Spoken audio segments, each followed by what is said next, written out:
Hey guys, welcome back to Heavy Metal Horizons, and this is a video I've been looking forward to making for a very, very long time. I have finally bought my first airplane, and it is very old and very slow, but I absolutely love it. This is the plane right behind me here. I'm going to tell you guys all about it, show you the inside and the outside and how I bought it and getting it back to California from where I bought it, all that stuff. But real quick guys, if you enjoy videos like this, airplanes, cars, and ham radio, and you have not already subscribed, please consider subscribing right now. Okay guys, so this airplane right here is my 1946, yes, 46, so it's 77 years old, Aeronca Chief. And this is really the result of the post-World War II general aviation boom, right? A bunch of guys were coming back from the Air Force, and they wanted to keep flying now that they were out of the military. And so there were a whole bunch of guys right after World War II buying these small airplanes. So it was a combination of that and also all of the progress in general aviation that had been made in the 1930s before World War II. So all of that stuff combined to create huge sales numbers in 1946 and 47. But then there was that huge rush pretty much in those 2 years, and then everything really started to drop off. Okay, so let me tell you about this airplane in particular. And first I want to address, why did I buy this airplane, when there's all these other choices? Well, this airplane checked off three really important things for me. Number one, I wanted a vintage airplane.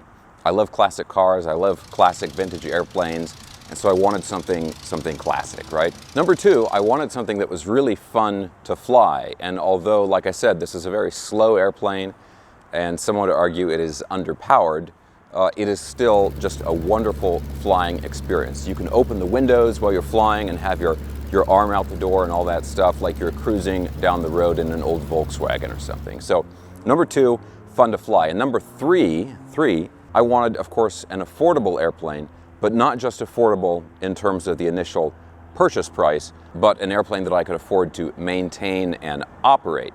And fortunately, there were a lot of these airplanes made, and so even though it's a very old airplane, there's still a big community of people that fly and maintain these airplanes. And also, fuel-wise, it's extremely efficient. It gets like 4.5 gallons per hour, so very, very fuel-efficient airplane. And it's also a very simple airplane. There's no retractable landing gear, no flaps, actually no electrical system, which I'll get into in a second. So the annuals and the maintenance on the airplane is hopefully, and so far, it's going to be very reasonable in terms of cost. Now, I did look at other airplanes. I looked at Aircoups, Luscombes, Taylorcrafts, but this airplane was really just the one where the stars aligned and everything kind of came together for me to get it.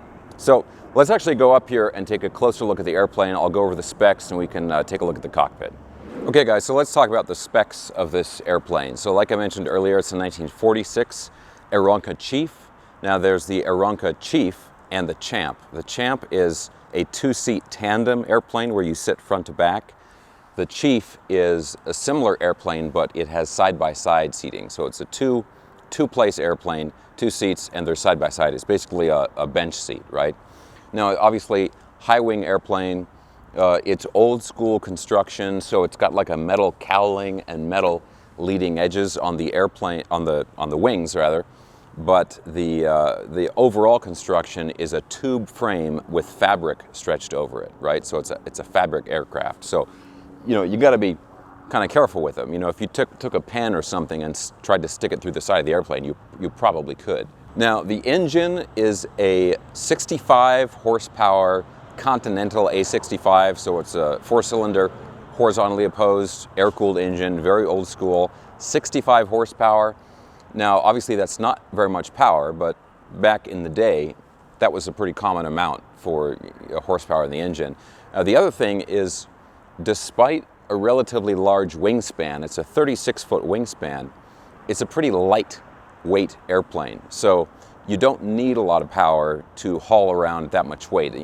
Dry weight is like 780 pounds, not very much. Now, obviously, it's a tail dragger, and like I mentioned, I'm doing my tail dragger training right now. I'm gonna have another separate video on that coming out soon. Now, one thing that's cool about this airplane in particular is it has like an extended range fuel tank, because a lot of these old 40s airplanes had like a 12-gallon fuel tank. This one, I got a little bit lucky because it has a 15-gallon front tank and then an additional 8-gallon tank in the back. So between the two of them, you got 23 gallons, which gives you an endurance of like more than 4 hours. So you can fly for quite a while time-wise. Again, you're not going real fast, so you're not going to cover a huge amount of ground, but you can still probably go 400 miles depending on the wind conditions. Now, the other big thing about this airplane is that it is a non-electric aircraft, and some of you pilots out there will probably already know what that means, but for those of you that don't, it means that the airplane has no electrical system. It has no battery, it has no starter, it has no lights, it has no radio, any of that stuff. The way you start the engine is by turning the magneto switch on the inside of the cockpit, which I'll show you in a second, and then you hand prop it, right? You swing the propeller yourself, that starts the engine, and then you fly around and take off.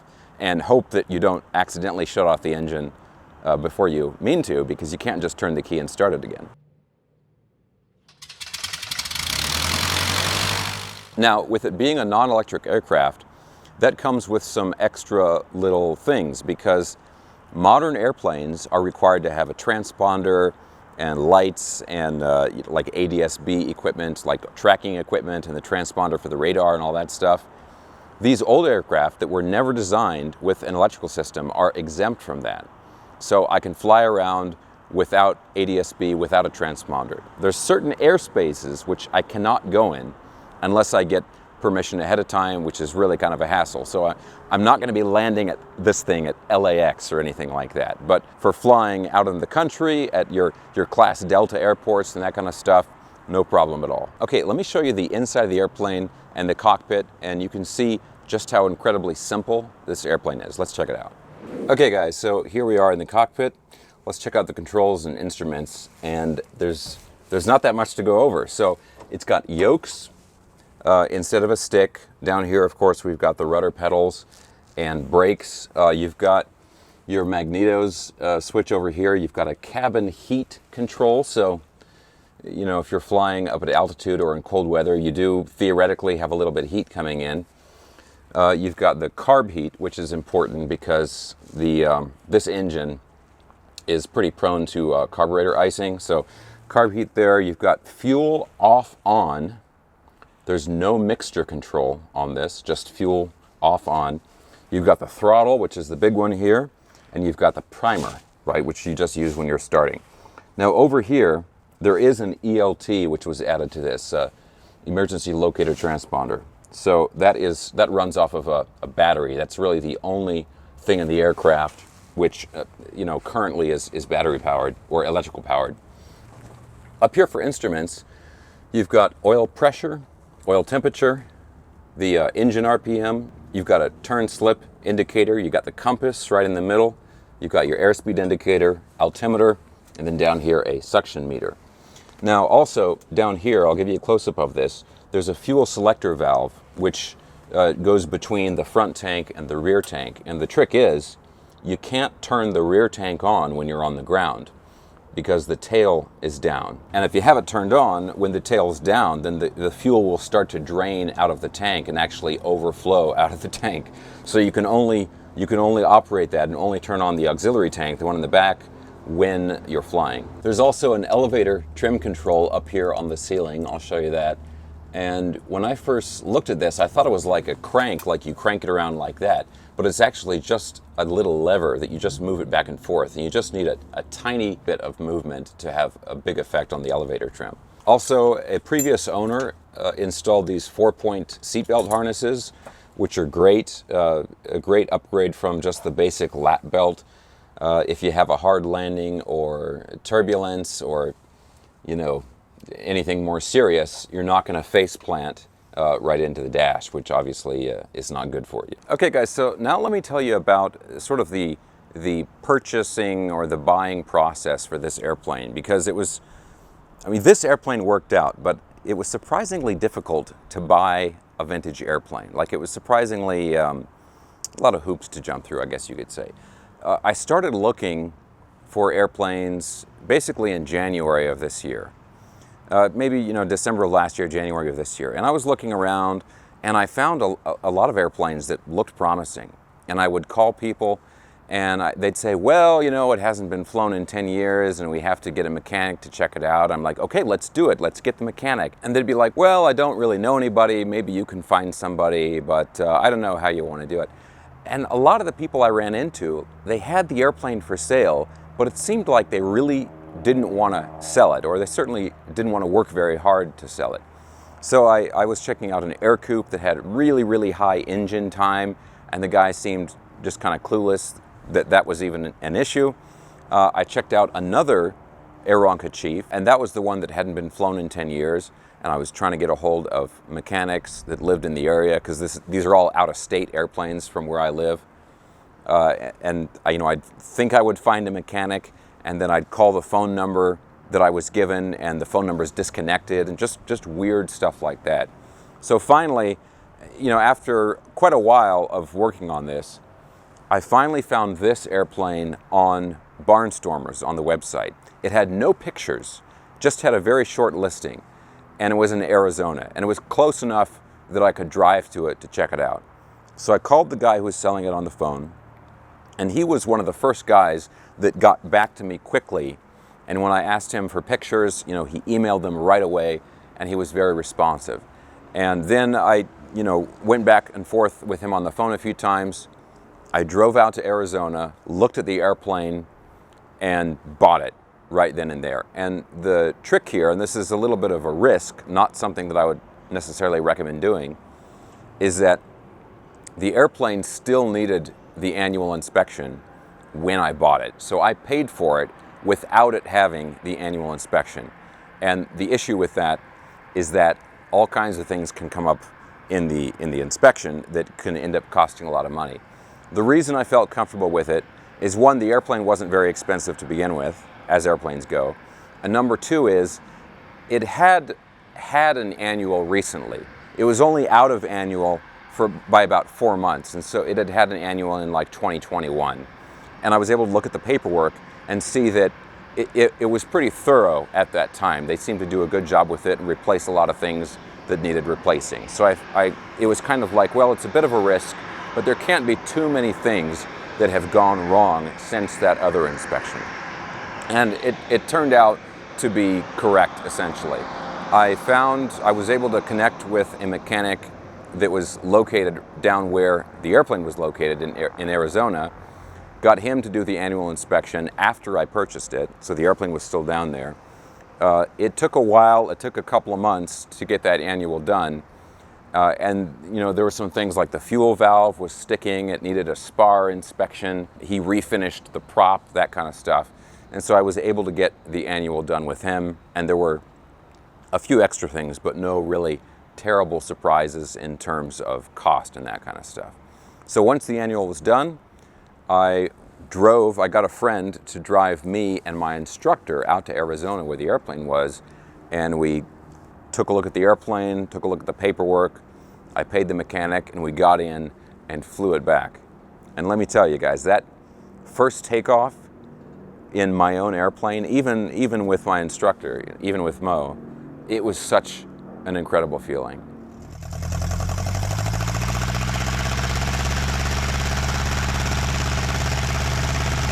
Right rudder. Oh, nose forward. Good. Oh, crosswind correction. There we go. Now it's done. There we go. Good. It's a light little booger. Good. Okay, come on at 60 knots. Okay. Center line.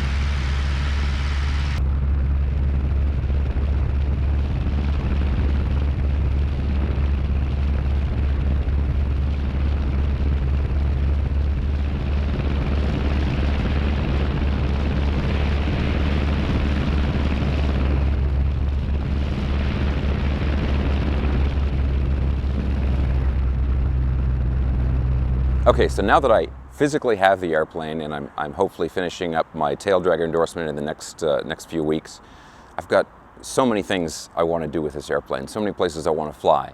And a big thing is I want to do a flight up and down the west coast of the United States, basically from Van Nuys up to the Seattle area where I've got some family, and fly up there, hang out for a while, do some flying in Washington, and then fly back down to California. That's kind of the big trip, the first big trip I have planned once I do my local flights and that kind of stuff. I also want to take it to some of the cool vintage aircraft fly-ins that they have around here, places like Santa Paula or Flabob in particular. They have these really great vintage aircraft fly-ins where, you know, if you have a 30s or 40s airplane, go in there, hang out with a bunch of like-minded people, and for, relatively speaking, airplane prices, not very much money, I can take this airplane into some places like that and park it next to a DC-3 or something. All right, guys, do you have any questions about the airplane? Anything I didn't cover in this video? Like I said, I've got a lot of future plans for this airplane. Of course, it's going to be featured in a lot of upcoming Heavy Metal Horizons videos.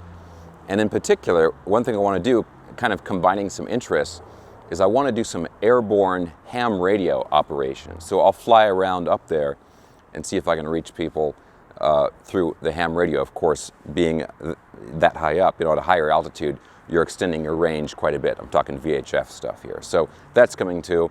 Any of you ham radio guys out there watching, let me know if you'd be interested in that. Okay, guys, thanks a ton for watching the video. Again, subscribe and give me a thumbs up if you enjoyed it. You know, this is a huge thing for me.